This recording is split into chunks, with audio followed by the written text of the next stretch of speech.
Hello बच्चा लोग, कैसे हैं आप सभी लोग। स्वागत है आप सभी का आपके अपने इस यूट्यूब चैनल विजय एकेडमी पर।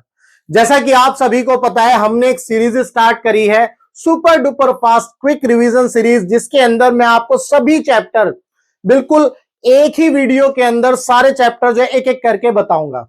तो हमने लास्ट वीडियो में जो है कौन सा चैप्टर किया था, इलेक्ट्रिक चार्ज एंड फील्ड। आज की इस वीडियो में हम इलेक्ट्रोस्टैटिक पोटेंशियल एंड कैपेसिटेंस पढ़ेंगे। तो चलिए स्टार्ट करते हैं। इलेक्ट्रोस्टैटिक पोटेंशियल एंड कैपेसिटेंस, आज की इस पूरी वीडियो में मैं ये चैप्टर खत्म करूंगा।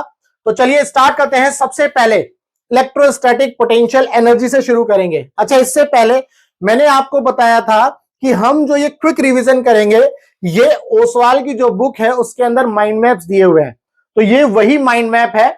मैं क्या करूंगा, मैं इन माइंड मैप में जितने भी कॉन्सेप्ट हैं उनके ऊपर नंबरिंग करूंगा। उसके बाद उसी नंबर के हिसाब से आपको नेक्स्ट स्लाइड में उसको एक्सप्लेन करता हुआ चलूंगा। तो चलिए, सबसे पहले इलेक्ट्रोस्टैटिक पोटेंशियल एनर्जी, ये हो गया हमारा 1 नंबर।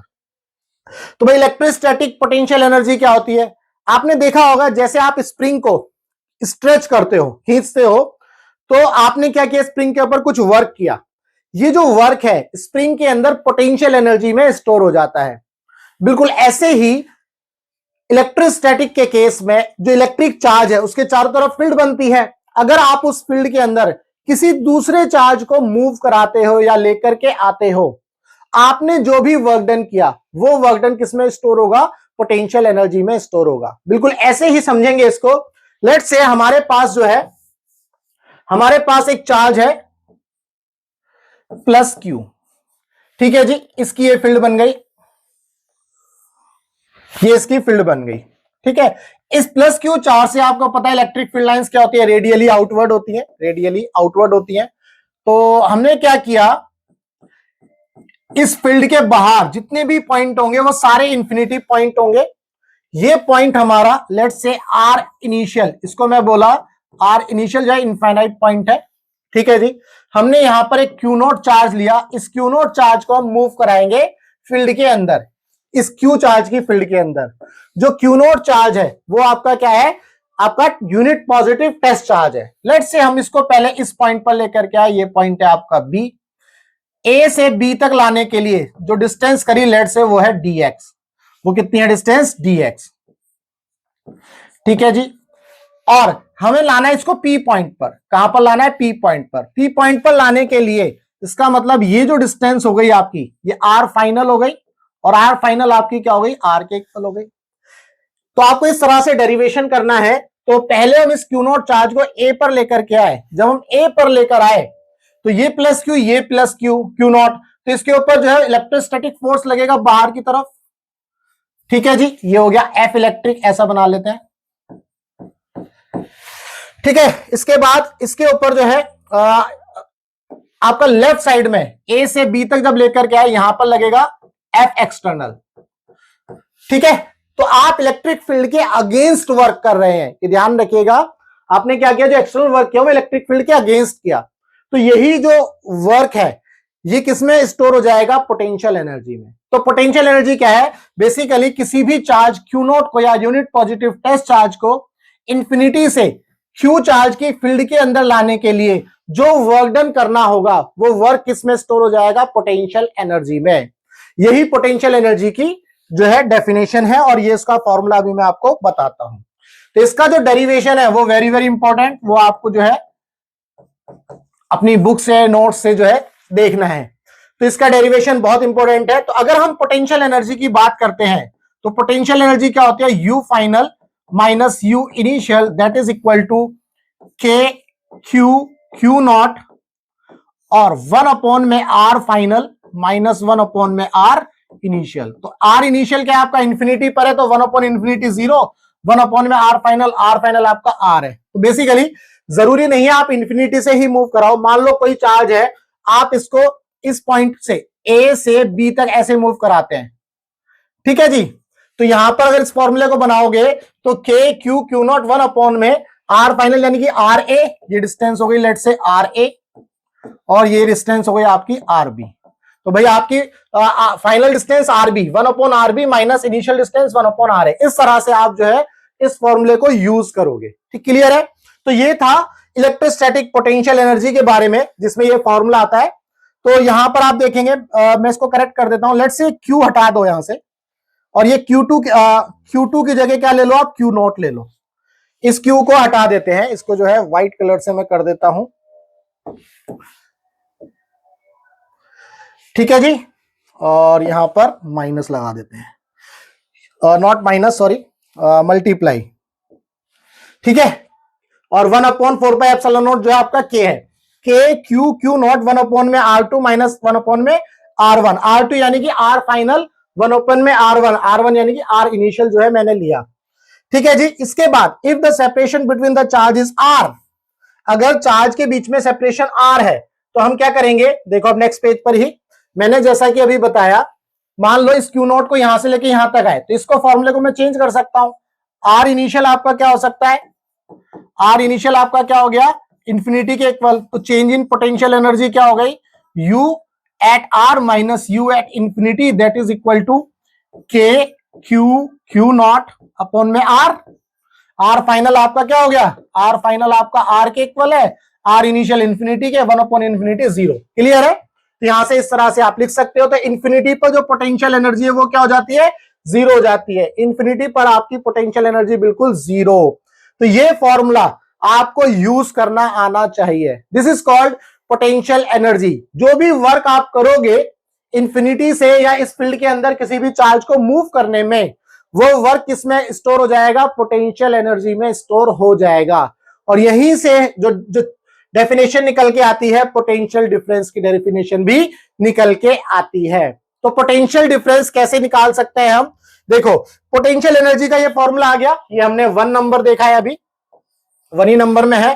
तो पोटेंशियल डिफरेंस अगर आपको निकालना है तो आप क्या करो, इस चेंज इन पोटेंशियल एनर्जी को Q0 से डिवाइड कर दो, ठीक है। तो आप इस तरह से लिख सकते हो, चेंज इन पोटेंशियल एनर्जी को डिवाइड किया Q0 से, that is equal to UR upon में Q0 minus U infinity upon में Q0 इज इक्वल टू, जब इस इक्वेशन में Q0 से डिवाइड करेंगे तो ये Q0 उड़ जाएगा, तो आपको मिलेगा K Q 1/ में R माइनस 1/ में इंफिनिटी। क्लियर है।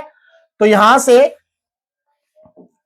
ये वैल्यू जीरो हो जाएगी। तो ये बेसिकली पोटेंशियल डिफरेंस बना। ये क्या बन रहा है आपका, पोटेंशियल डिफरेंस। इसी क्वांटिटी को, इसी को बोला जाएगा चेंज इन पोटेंशियल या पोटेंशियल डिफरेंस। ये हो जाएगा आपका पोटेंशियल डिफरेंस, लेट्स से final minus potential difference at initial.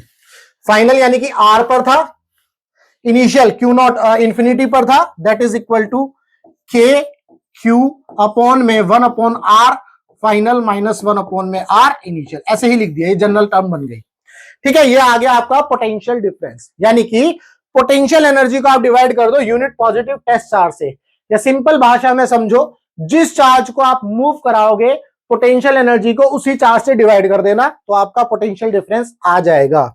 यह है आपका पोटेंशियल डिफरेंस, ठीक है जी। यहां पर हमने पोटेंशियल डिफरेंस देखा। अब एक और चीज समझ लेते हैं, यहां पर जो पोटेंशियल डिफरेंस है इसी को आगे बढ़ाते हैं थोड़ा सा। लेट्स से कि ये कोई फील्ड है और ये प्लस Q कोई चार्ज है। मैंने आपको बोला भैया इसमें जो है यहां से ऐसे मूव करना है। लेट्स से ये चार्ज है जो Q0 है, आप उसको इस तरह से मूव करा रहे हो, X से Y, X से Y। तो इसको कैसे लिखना है ये आपको समझना है। Change in potential, that means V at Y minus V at X, final potential minus initial potential, change in potential, that is equal to W external. W external कहां से लगा रहे हो आप, X से Y मूव कर रहे हो। कैसे मूव कर रहे हो, X से Y divided by Q0। Clear है। इस तरह से आपको ये लिखना है। मान लो कोई चार्ज है, मैं ऐसे लिख देता हूं, लेट्स से कोई चार्ज है A से B मूव करा रहे हो, ठीक है। और लेट्स से ये Q1 चार्ज है। तो इसके लिए आपको चेंज इन पोटेंशियल निकालना है। तो कैसे निकालोगे, potential at B minus potential at A, that is equal to W external. और कहां से मूव करा रहे हो, A से B, ये याद रखना है, A से B आपने मूव करा और डिवाइड कर दोगे किससे, Q1 से, क्योंकि Q1 चार्ज को मूव करा रहे हो। तो ये याद रखना है आपको कि कोई भी चार्ज मूव हो सकता है, जरूरी नहीं है यूनिट पॉजिटिव टेस्ट चार्ज ही मूव हो। लेट्स से मैं एक और एग्जांपल लेता हूं, इस तरह से मूव कराया, ये मान लो हमारा 1 पॉइंट है, ये 2 पॉइंट है, यहां पर चार्ज लिया प्लस Q। तो इसके लिए अगर मुझे सॉरी यहां पर V लिखना है, तो चेंज इन पोटेंशियल या potential difference at 2 minus potential difference at 1 that is equal to W external, कहां से मूव करा रहे हैं जी, 1 से 2 डिवाइडेड बाय कैपिटल Q। ये फॉर्मूला इसके लिए हो जाएगा।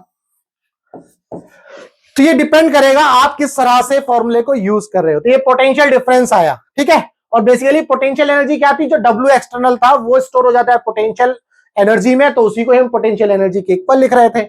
और यही पोटेंशियल एनर्जी जब डिवाइड कर देते हैं उस चार्ज से जिसको मूव करा रहे हैं, तो ये पोटेंशियल डिफरेंस का रूप ले लेता है। बहुत सिंपल भाषा में मैंने आपको समझाने की कोशिश करी। ये था पूरा का पूरा इलेक्ट्रोस्टैटिक पोटेंशियल एनर्जी और पोटेंशियल डिफरेंस, ठीक है जी। इसके बाद सेकंड नंबर पर बढ़ते हैं, इलेक्ट्रोस्टैटिक पोटेंशियल या इलेक्ट्रिक पोटेंशियल। तो इलेक्ट्रिक पोटेंशियल क्या है, बिल्कुल वैसे ही है, work done per unit test charge, जो वर्क डन हम कर रहे थे W external divided by unit test charge, per unit test charge by an external agent, W external को ही हम डिवाइड कर रहे थे, in moving the test charge from reference point to the desired point. Reference point क्या था आपका भाई, रेफरेंस पॉइंट आपका क्या था, इंफिनिटी, और डिजायर्ड पॉइंट क्या था, P। तो रेफरेंस पॉइंट आपका RI, डिजायर्ड पॉइंट आपका P, R final is equal to R। तो यही हमारी डेफिनेशन यहां पर बनती है। तो बेसिकली हम क्या करेंगे, अब हम जो इलेक्ट्रोस्टैटिक पोटेंशियल में चले गए हैं, यानी कि पोटेंशियल में, तो हमारे पास ये फॉर्मूला आया था, चेंज इन पोटेंशियल या पोटेंशियल डिफरेंस। लेट्स से मैं लिखता हूं V final minus V initial is equal to KQ 1 upon में R फाइनल माइनस 1 अपॉन में R इनिशियल। लेट्स से जो रेफरेंस पॉइंट है RI, ये हमारा इंफिनिटी पर है, ठीक है जी। तो R फाइनल जो डिजायर्ड पॉइंट है ये हमारा R पर है। तो इसके बाद चेंज इन पोटेंशियल क्या हो जाएगा, V फाइनल यानी कि V at R minus V initial V at infinity that is equal to KQ 1 upon में R माइनस 1 अपॉन में इंफिनिटी। तो ये वाली टर्म आपकी क्या हो जाएगी, जीरो हो जाएगी, ठीक है जी। तो ये भी जीरो, पोटेंशियल इंफिनिटी पर क्या आ गया, चेंज इन पोटेंशियल यहां पर बेसिकली VR के इक्वल ही आ गया, KQ बाई R। तो this is the potential due to a point charge. This is the potential due to a point charge. तो ये आपको समझना है, ठीक है जी। तो ये potential due to a point charge हमने निकाल लिया। बेसिकली ये भी पोटेंशियल डिफरेंस ही है, बट इसमें जो इनिशियल पॉइंट है वो इंफिनिटी पर है, और वहां पर जो है पोटेंशियल क्या हो गया, जीरो हो गया। तो बेसिकली ये भी पोटेंशियल डिफरेंस ही है, लेकिन इस केस में V इंफिनिटी जीरो है, इसीलिए इसको इस तरह से लिख देते हैं। This is the electrostatic potential due to a point charge. तो बेसिकली अगर हम माइंड मैप में देखेंगे तो हमने ये वाला फॉर्मूला पढ़ लिया है, Vp is equal to K क्या हो गया 1/4πε0, Q चार्ज हो गया अपॉन में R। क्लियर है। तो उम्मीद करता हूं आपको ये जो है चीजें समझ में आ गई कि इलेक्ट्रोस्टैटिक पोटेंशियल कैसे निकालना है। इसके बाद potential due to a system of charge, ये सेकंड में ही पढ़ेंगे हम, potential due to a system of charge. यहां पर हमने पॉइंट चार्ज देखा था, अगर आपके पास मल्टीपल चार्ज होंगे, क्या होंगे जी, मल्टीपल चार्जेस या सिस्टम ऑफ चार्ज, तो आप क्या करोगे, जो नेट पोटेंशियल निकालोगे वो सारे चार्जेस की वजह से निकाल देना। KQ1 अपॉन में R1 प्लस KQ2 अपॉन में R2 प्लस KQ3 अपॉन में R3, इस तरह से आप जो है निकाल लोगे। ये याद रखना है, चार्ज को विद साइन रखना है, चार्ज विद साइन आएगा, ये आपको याद रखना है, ये इंपॉर्टेंट पॉइंट है। चार्ज जो है विद साइन आएगा, नेगेटिव चार्ज है तो माइनस रखना है, पॉजिटिव चार्ज है तो पॉजिटिव रखना है। क्लियर है जी। तो ये भी पॉइंट हमने देख लिया। इसके बाद potential due to a dipole, electric potential due to a dipole, इसको मैं 3 नंबर दे देता हूं, ऐसा करते हैं, electric potential due to a dipole. Third number, अब हम थर्ड पर पहुंच गए हैं। थर्ड हमारा क्या कहता है, भाई हमें पता है ये डाइपोल है, मान लो ये डाइपोल है हमारा, और ये हमारा माइनस Q और ये प्लस Q, इस डायरेक्शन में आपको डाइपोल मूवमेंट मिलता है, ठीक है। हमने क्या किया, इसके एक्सियल पॉइंट पर हमें जो है पोटेंशियल निकालना है, इसके एक्सियल पॉइंट, लेट्स से ये पॉइंट P है, इस पॉइंट P पर पोटेंशियल निकालना है। तो Vp कैसे निकालेंगे, लेट्स से ये जो डिस्टेंस है सेंटर से हमने ले ली R, ठीक है जी। तो ये ए हो जाती है, ये आपको पता है, और ये भी ए हो जाती है, क्योंकि 2a होता है ना dipole moment. P is equal to क्या होता है, Q इंटू 2a। तो a into a plus a, 2a। ठीक है।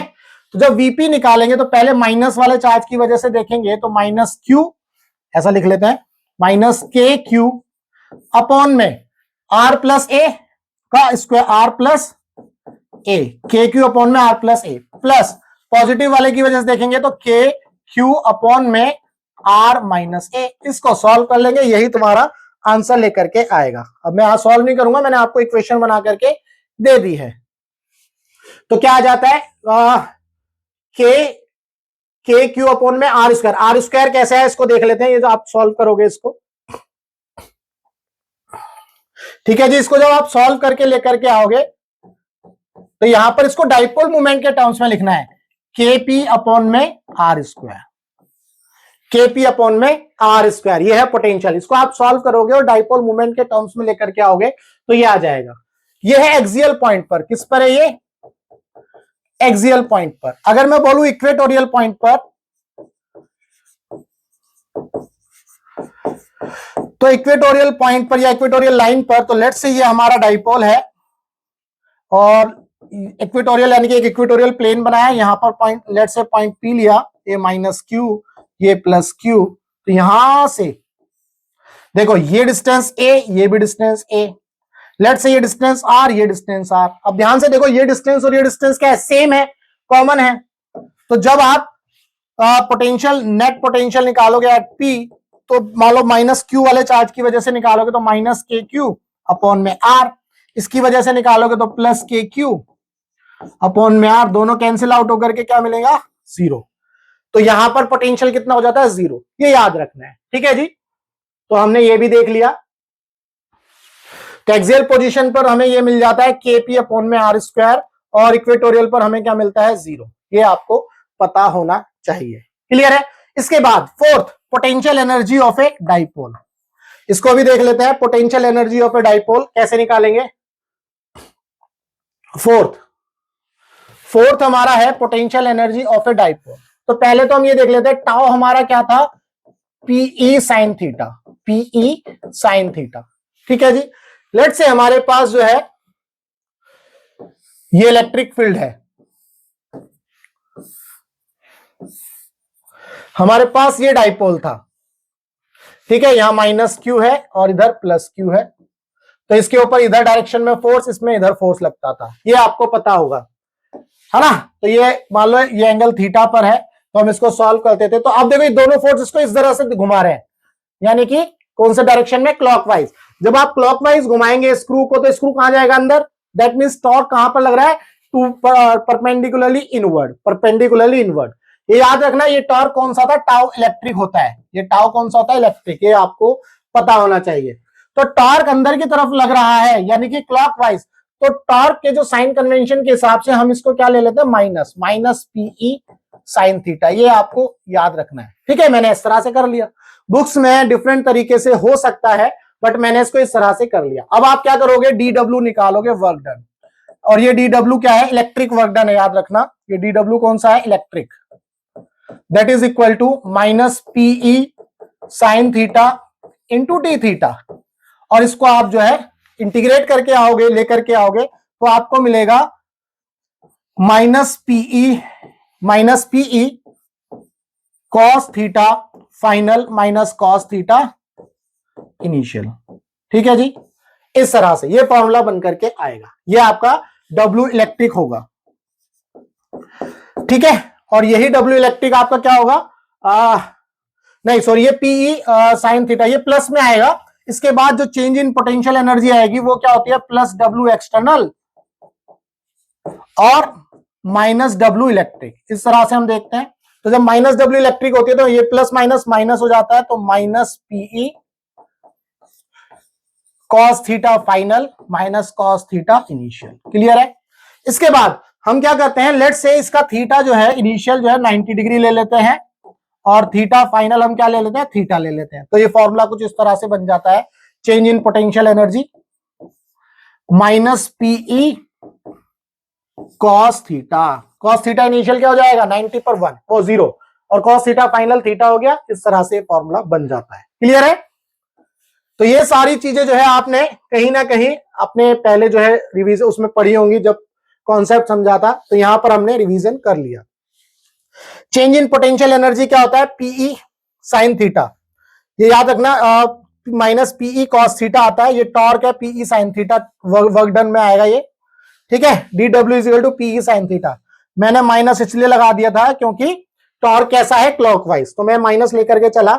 और थीटा इनिशियल मान लो हमने 90 डिग्री लिया और थीटा फाइनल हमने क्या ले लिया? थीटा ले लिया। ठीक है जी, इसको सॉल्व किया तो माइनस पी कॉस थीटा, तो ये हमें फॉर्मूला मिल गया।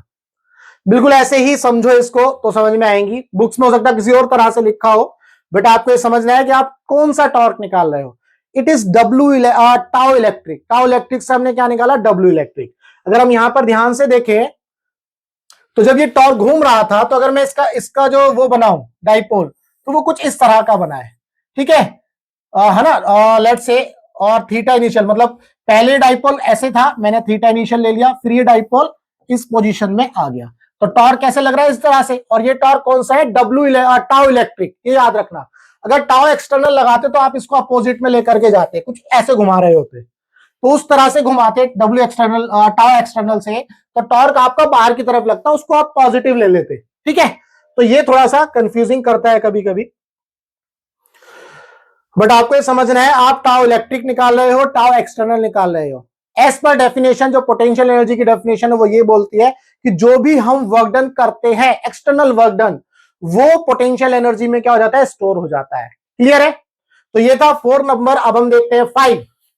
ये हमारा 5, ठीक है जी। 5 क्या है? Potential, electrostatic potential. 5th में इलेक्ट्रोस्टैटिक पोटेंशियल, ये भी आपने पढ़ा है भाई। पोटेंशियल क्या होता है? वो सरफेस होता है जहां पर इक्विपोटेंशियल सरफेस, वो सरफेस है जहां पर पोटेंशियल क्या होता है? सेम होता है। इसकी कुछ प्रॉपर्टीज रहती हैं, 2-3 प्रॉपर्टीज बहुत इंपॉर्टेंट है। 5 इक्विपोटेंशियल सरफेस। भाई इक्विपोटेंशियल सरफेस, लेट्स से ये चार्ज क्यू है, इसकी वजह से जो इलेक्ट्रिक फील्ड लाइंस बनती हैं कुछ इस तरह से निकलती हैं, है ना। तो ये सरफेस बनते चले जाते हैं स्फेरिकल शेप में, तो इन्हीं को क्या बोलते हैं हम? Equipotential surface. इन सभी पॉइंट्स पर पोटेंशियल क्या होगा? सेम। लेट्स से कि यहां पर पोटेंशियल V1, यहां पोटेंशियल V2, यहां पर पोटेंशियल V3, इस पूरे सरफेस पर V1 V1 V1, यहां पर V2 V2 V2, V3 V3 V3, इस तरह से, ठीक है। तो यहां पर एक फॉर्मूला आप पढ़ते हो, V इज इक्वल टू, या ऐसा लिख लो, E is equal to minus dV by dr। ये फॉर्मूला बहुत ही इंपॉर्टेंट है, बहुत ही important, very very important. Derivation इसका आता है पेपर में, तो ये आपको डेरिवेशन पता होना चाहिए। इसका मतलब ये है, जब हम इलेक्ट्रिक फील्ड की डायरेक्शन में मूव करते हैं, ऊपर की तरफ मूव करते हैं, तो पोटेंशियल क्या होता है? डिक्रीज होता है। भाई V1 जो है ज्यादा है V2 से, और V2 से और V3 से, V2 V3 से ज्यादा है। चूंकि ये मैंने पॉजिटिव चार्ज लिया है, नेगेटिव होती तो सिचुएशन रिवर्स हो जाती, क्योंकि पोटेंशियल में हम चार्ज को कंसीडर चार्ज के साइन को कंसीडर करते हैं। पोटेंशियल में हम चार्ज के साइन को कंसीडर करते हैं, ये आपको पता होना चाहिए। तो ये फॉर्मूला बहुत इंपॉर्टेंट है। तो इसमें क्या है? दो इक्विपोटेंशियल जो है सरफेस जो है क्रॉस नहीं करते। इक्विपोटेंशियल सरफेस पर जो वर्क डन होता है वो जीरो होता है। वो कैसे होता है? हमने पढ़ा था, change in potential is equal to W external, let's say A to be जा रहे हैं, अपॉन में क्यू। तो जब पोटेंशियल क्या है आपका? चेंज इन पोटेंशियल जीरो है, तो डब्ल्यू एक्सटर्नल क्या हो जाएगा? जीरो हो जाएगा। तो इक्विपोटेंशियल सरफेस पर जो वर्क डन होता है वो क्या होता है? जीरो होता है। ये आपको पता होना चाहिए। तो ये दो इंपॉर्टेंट पॉइंट है। और दो इक्विपोटेंशियल सरफेस क्रॉस नहीं करते, वर्क डन जीरो होता है, सेम पोटेंशियल होता है, ये सब पता होना चाहिए। ये था 5th नंबर, हमने 5th भी देख लिया भाई। इसके बाद बात करते हैं 1 2 3 4 5 हो गया। अब हम बढ़ेंगे सीधा का सीधा कैपेसिटेंस में। कैपेसिटेंस में बढ़ने से पहले आपको यहां पर ये दिख रहा है, कंडक्टर क्या होते हैं, इंसुलेटर क्या होते हैं। कंडक्टर भाई जिसके अंदर फ्री इलेक्ट्रॉन्स ज्यादा होते हैं, इंसुलेटर जिसके अंदर फ्री इलेक्ट्रॉन्स नहीं होते। कंडक्टर जो है फ्री इलेक्ट्रॉन्स होने की वजह से इलेक्ट्रिसिटी को कंडक्ट करते हैं, इंसुलेटर फ्री इलेक्ट्रॉन नहीं होते तो इलेक्ट्रिसिटी को कंडक्ट नहीं करते हैं। वही सारी कहानियां लिखी है जो आपने बचपन में पढ़ी है। जैसे कॉपर कंडक्टर है ना, वुड इंसुलेटर है, ये आपको पता होना चाहिए। इसके बाद डाइलेक्ट्रिक 7, डाइलेक्ट्रिक ऐसा एक मीडियम होता है जिसको हम कैपेसिटर के अंदर यूज करेंगे, और डाइलेक्ट्रिक की एक प्रॉपर्टी होती है डाइलेक्ट्रिक कांस्टेंट। तो हम डाइलेक्ट्रिक कांस्टेंट यहां पर देख लेते हैं 7 नंबर। ठीक है जी। अच्छा, 6 के लिए कोई जरूरत नहीं थी, 7 नंबर यहां पर आ गया। डाइलेक्ट्रिक कांस्टेंट को K से डिनोट करते हैं, और ये क्या होता है, force between the two charges in medium to the force between the two charges in space. इस तरह से आप जो है डाइलेक्ट्रिक कांस्टेंट को लिखते हो। क्लियर है?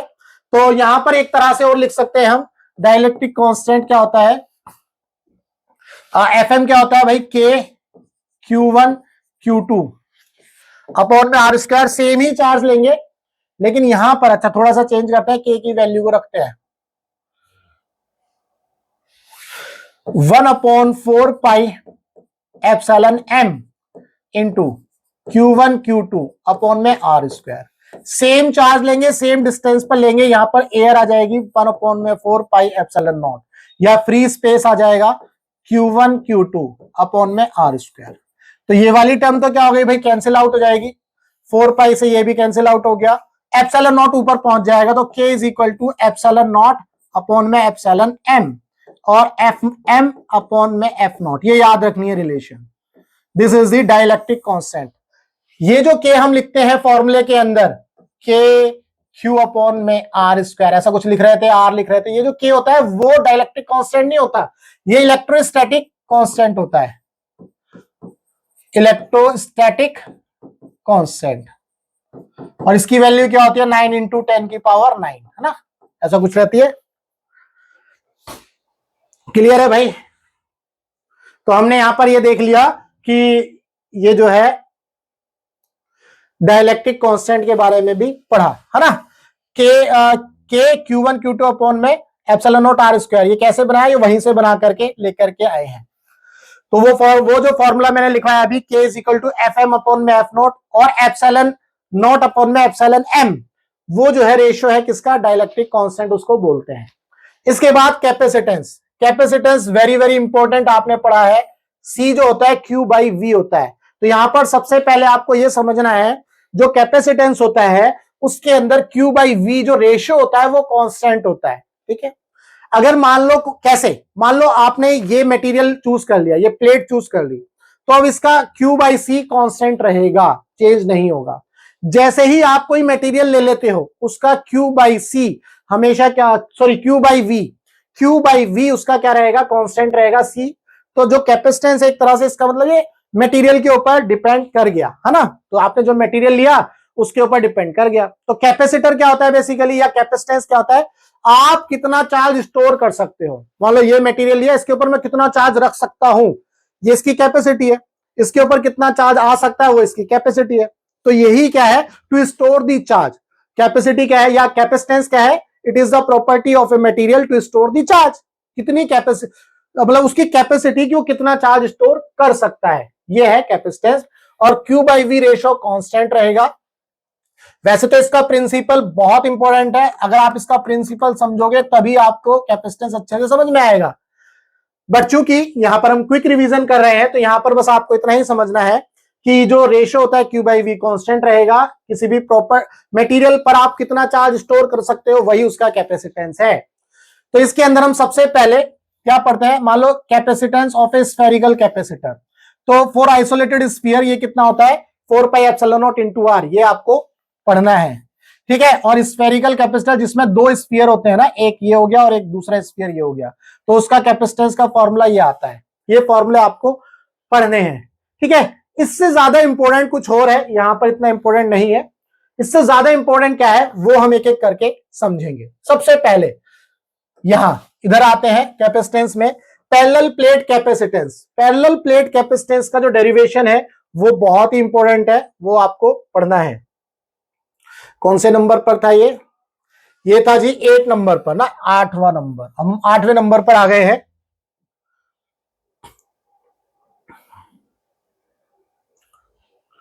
Eighth number, parallel plate capacitor. Let's say ये पैरेलल प्लेट कैपेसिटर है, इसको बैटरी से कनेक्ट कर दिया, तो हमें पता है इसके ऊपर यहाँ पॉजिटिव चार्ज आ जाता है और यहां पर क्या आ जाता है, नेगेटिव चार्ज आ जाता है। ठीक है जी, और इसके अंदर लेट से फ्री स्पेस है तो एप्सिलॉन नॉट, ठीक है। तो जब आप इसका फॉर्मूला लिखते हो क्या होता है वो C nought is equal to epsilon nought A upon में डी। क्लियर है। इसका आप डेरिवेशन करते हो, ये डेरिवेशन भी वेरी वेरी इंपॉर्टेंट, ये आपको डेरिवेशन करना है, प्रैक्टिस करनी है। अगर हम इसके अंदर मीडियम रख देते हैं तो वो सी जो है क्या हो जाता है, के सी नॉट हो जाता है, ठीक है जी, ये आपको समझना है। के क्या है, डाइलेक्ट्रिक कांस्टेंट, ठीक है। तो हम इस तरह से लिख लेते हैं के एप्सिलॉन नॉट ए अपॉन में डी। क्लियर है। तो ये आठवें नंबर पॉइंट में एक सबसे पहला पॉइंट यही है कि आपको पैरेलल प्लेट कैपेसिटर के अंदर अगर मान लो कोई फ्री स्पेस है, कोई मीडियम नहीं है, तो हमने क्या निकालना, उसका जो है डेरिवेशन करना है, और डेरिवेशन में फॉर्मूला आएगा एप्सिलॉन नॉट ए अपॉन में डी। ए प्लेट का एरिया है, डी जो है ये डिस्टेंस है प्लेट के बीच में, ठीक है। तो अगर मीडियम डाल देते हैं जिसका डाइलेक्ट्रिक कांस्टेंट के है, तो इसका जो मीडियम कैपेसिटेंस बन जाएगा के सी नॉट। तो आप यहां देख रहे हैं जैसे ही हम डाइलेक्ट्रिक यूज करते हैं आपकी जो कैपेसिटेंस है वो बढ़ जाती है। के की वैल्यू ग्रेटर देन 1 रहती है, के की वैल्यू ग्रेटर देन 1 होती है। तो जब के की वैल्यू ग्रेटर देन 1 होगी तो सी नॉट से मल्टीप्लाई करेंगे तो सी क्या हो गया, इंक्रीज कर गया। क्लियर है। तो कैपेसिटेंस इंक्रीज कर जाती है जब हम डाइलेक्ट्रिक यूज करते हैं। इसके बाद इसी में मान लो पहला पॉइंट ए था, इसके अंदर बी, इसमें हम पढ़ते हैं फिर ग्रुपिंग। क्या पढ़ते हैं जी, ग्रुपिंग। ग्रुपिंग पढ़ते हैं तो सबसे पहले मान लो पैरेलल सीरीज ग्रुपिंग पढ़ते हैं। मान लो 3 कैपेसिटर ले लिए मैंने, इनकी ग्रुपिंग करेंगे हम। ग्रुपिंग मतलब 3 कैपेसिटर को सीरीज में कनेक्ट कर दिया, तो C1 C2 C3। Let's say ये पोटेंशियल V। तो ये याद रखना है आपको, जब सीरीज में कनेक्ट करते हैं तो चार्ज हमेशा सेम जाता है। जब चार्ज सेम जाएगा लेकिन C1 के अक्रॉस पोटेंशियल ड्रॉप V1 होगा, यहाँ V2 होगा, यहाँ पर V3 होगा, यहाँ पर चार्ज सेम चलेगा, ये याद रखना है। तो V किसके इक्वल आ गया, V1 plus V2 plus V3 के, ये डेरिवेशन भी आ जाता है, ठीक है। तो अगर मान लो मैं इसकी जगह एक इक्विवेलेंट कैपेसिटेंस बना देता हूं और ये बैटरी है आपकी, तो लेट्स से ये C इक्विवेलेंट हो गया, इससे ये चार्ज गया Q और ये पोटेंशियल हो गया V। तो Q is equal to CV हमने पढ़ा था अभी, Q is equal to CV।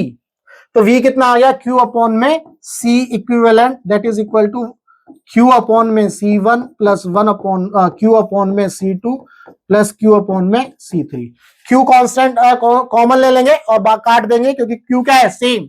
तो हमें क्या मिला, 1 upon C equivalent is equal to 1 upon में C1 प्लस 1 अपॉन में C2, ऐसे चलता चला जाएगा। तो सीरीज में हम कैपेसिटर इस तरह से ऐड करते हैं, है ना। C अगर पैरेलल प्लेट कैपेसिटर है, लेट्स से ये तीनों जो है पैरेलल में कनेक्ट है,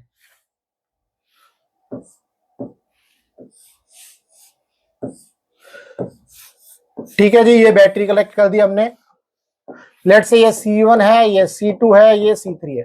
अब यहां देखो, जब पैरेलल में कनेक्ट किया तो यहां पोटेंशियल V, यहां भी V, यहां भी V, यहां भी V, पोटेंशियल सेम हो गया लेकिन चार्ज डिफरेंट हो जाएगा। लेट्स से ये Q है तो यहां चला गया Q1, यहां Q2 और यहां पर Q3, ठीक है। तो चार्ज क्या लिख लेंगे हम, Q is equal to Q1 plus Q2 plus Q3। अब Q क्या होता है, Q is equal to CV। Let's say इन तीनों को जोड़ने के बाद इनका जो इक्विवेलेंट कैपेसिटेंस है वो C इक्विवेलेंट आता है सॉरी, C इक्विवेलेंट ये आ गया V। Q1 के लिए क्या लिया, C1 V1, C2 V2, C3 potential तो क्या है, सेम है भाई, plus C2V plus C3V sorry, C equivalent किसके इक्वल आ गया, C1 plus C2 plus C3। इस तरह से आप जो है कैपेसिटर ऐड करते हैं। क्लियर है। तो उम्मीद करता हूं आपको ये पता चल गया कि ग्रुपिंग किस तरह से होती है, ठीक है।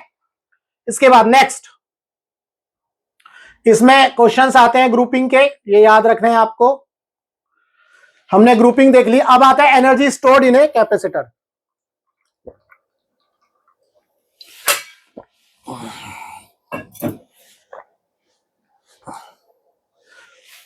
Energy stored in a capacitor, half CV square, ये फॉर्मूला एज इट इज याद रख लेना, हाफ CV स्क्वायर या Q square by 2C is equal to half QV, ठीक है। तो यहां पर हमने सारी चीजें देख ली।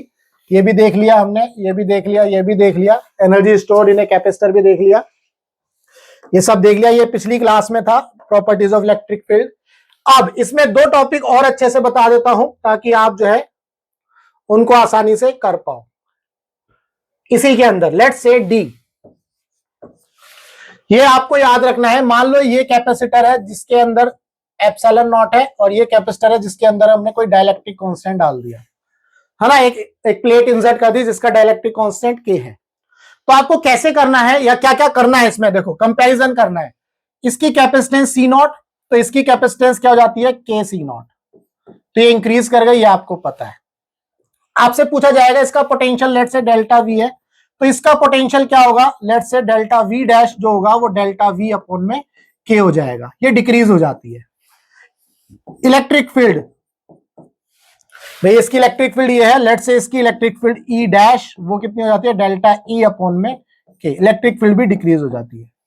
ठीक है, चार्ज, लेट से इसके ऊपर चार्ज क्यू है, तो इसके ऊपर चार्ज क्या होगा वो हमें देखना है, क्यू डैश, और क्यू डैश जो है क्यू के इक्वल, क्यू से ज्यादा होगा। क्यों, जब हम कैपेसिटर के अंदर, अब देखो इसका वैसे तो डेरिवेशन है बट इसको कॉन्सेप्ट से समझो, जब हम किसी भी कैपेसिटर के अंदर डाइलेक्ट्रिक फिट कर देते हैं तो इसकी कैपेसिटेंस इंक्रीज कर जाती है। कैपेसिटेंस इंक्रीज करने का मतलब है चार्ज का स्टोर करने की जो कैपेसिटी है वो बढ़ जाती है, तो इसके ऊपर मैक्सिमम चार्ज स्टोर हो सकता है, तो क्यू डैश क्या हो गया, बढ़ गया। क्लियर है। और क्या बनता है इसमें, एनर्जी, कई बार एनर्जी भी पूछ लेता है, जैसे हमने अभी देखा था हाफ सी वी स्क्वायर, है ना, एनर्जी।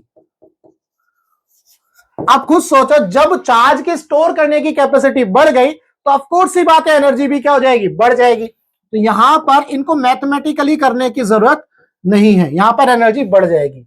तो ये जो कंपैरिजन है ये आपको पता होना चाहिए, ऑब्जेक्टिव में ये पूछ लेता है। इसके बाद इसी के अंदर लास्ट, इसके अंदर ही एक लास्ट कॉन्सेप्ट जो मैं आपको बता देता हूं ताकि न्यूमेरिकल करने में मदद मिलेगी। ठीक है जी, लेट से हमारे पास कोई कैपेसिटर है, ये कैपेसिटर है, इसके अंदर हमने डाइलेक्ट्रिक फिल किया और उसकी थिकनेस है टी, ठीक है, और यहां तक ये डिस्टेंस थी डी। तो हमें क्या निकालनी है, इसकी कैपेसिटेंस निकालनी है। तो कैसे निकालेंगे, C is equal to epsilon nought A, ये याद रखना है, अपॉन में डी में से टी को माइनस कर दो, डी माइनस टी, ठीक है, प्लस इसकी कैपेसिटेंस, इसका डाइलेक्ट्रिक कांस्टेंट के है तो टी बाई के, ये इसकी कैपेसिटेंस आ गई। ठीक है, अगर मान लो एक और सवाल ले लेते हैं, बहुत ही सिंपल है, ये जो है ये डाइलेक्ट्रिक कांस्टेंट K1 और इसकी थिकनेस है T1, दूसरी प्लेट ले, दूसरा डाइलेक्ट्रिक कांस्टेंट लिया K2 और ये हो गया T2। ठीक है जी, ये डिस्टेंस हो गई D, हमें क्या निकालना है, इसकी कैपेसिटेंस निकालनी है। तो C क्या हो गया, एप्सिलॉन नॉट A, ये एज इट इज रखो, फिर क्या करोगे, D में से T1 T2 को माइनस कर दो, T1 माइनस T2, ये एज इट इज रहा, ठीक है, ऐसे लिख लो चाहे तो, प्लस अब क्या करोगे, T1 अपॉन में K1 प्लस T2 अपॉन में K2, ये फॉर्मूला आपको याद होना चाहिए या आपको लिखना आना चाहिए। अगर इस तरह का कोई सवाल आ जाता है कि हमने कोई कैपेसिटर लिया, उसके अंदर किसी थिकनेस T की डाइलेक्ट्रिक स्लैब रख दी, तो उसकी कैपेसिटेंस बताओ कैसे निकालोगे, तो ऐसे करोगे आप। ठीक है, ये कंप्लीटली फिल्ड नहीं है, ये ध्यान रखना, ये क्या है, पार्शियली फिल्ड, पार्शियली फिल्ड है ये। क्लियर है, अगर कंप्लीटली फिल्ड होगा तो के सी इज इक्वल टू के सी नॉट बन जाएगा, ठीक, क्योंकि उसका एरिया और डी जो है सेम हो जाएगा। ये पार्शियली फिल्ड के केस है, ये आपको याद रखना है। तो बच्चों ये थी आज की पूरी वीडियो, जिसके अंदर हमने इलेक्ट्रोस्टैटिक पोटेंशियल और कैपेसिटेंस समझा विद कॉन्सेप्ट, डिटेल में समझने की कोशिश करी। थोड़े थोड़े कॉन्सेप्ट जहां पर मैंने आपको बोला डेरिवेशन इंपॉर्टेंट है, वो आपको खुद प्रिपेयर करने हैं, बट आपको एक क्विक रिवीजन जरूर मिला होगा कि कहां पर कौन सी चीज पढ़नी है, कहां पर किस चीज को जो है हमें मेमोराइज करना है। उम्मीद करता हूं आपको आज की इस वीडियो में सारा कॉन्सेप्ट अच्छे समझ में आया। ये जो super duper fast quick revision series है ये आपको अच्छी लग रही है, तो अगर सारी चीजें समझ में आई तो वीडियो को लाइक करना, शेयर करना और चैनल को अपने दोस्तों के साथ जरूर शेयर करना। मिलेंगे हम अपने नेक्स्ट चैप्टर में मैग्नेटिक इफेक्ट ऑफ करंट के अंदर, फिर से हम लेकर के आएंगे super duper fast quick revision series का नेक्स्ट चैप्टर। तो चलिए मिलेंगे नेक्स्ट चैप्टर में, तब तक के लिए good bye, tata, take care, जय हिंद।